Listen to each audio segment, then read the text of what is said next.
the English to Africa service of the Voice of America has been providing news, information, and analysis to the audiences on the African continent and is turning 60 this week. This show, Straight Talk Africa, is part of the English to Africa family among 15 other radio and television shows.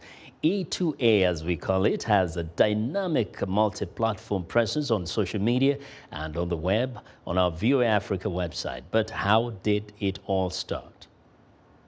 Well, let's go now to the longtime host of Straight Talk Africa, Shaka Ssali, before Haiti Adams, who has since retired. Shaka has been with English to Africa service for over 30 years. Let's hear what he has to say about the longevity of the English to Africa service.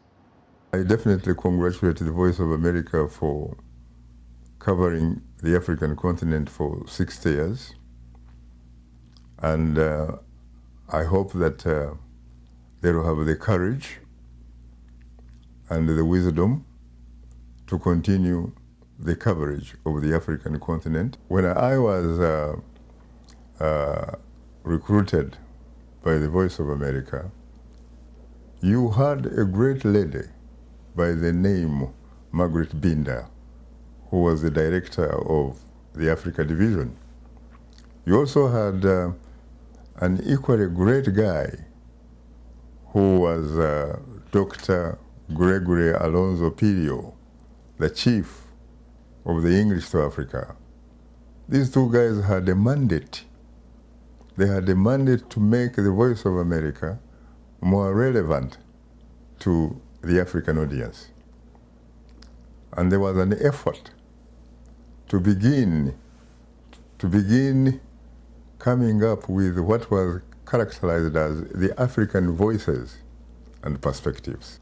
And for the first time, I was part of a team that was recruited by the new English to Africa chief, Dr. Gregory Alonzo Pirio. Gregory recruited African journalists from different parts of the continent. He also established stringers on the continent who would be filing straight to the Voice of America. We basically brought the Voice of America much closer to the audience.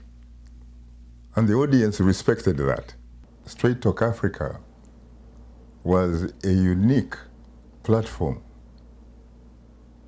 that gave me the opportunity and the privilege to serve the African people in terms of informing them accurately, objectively, about what was happening in and outside Africa.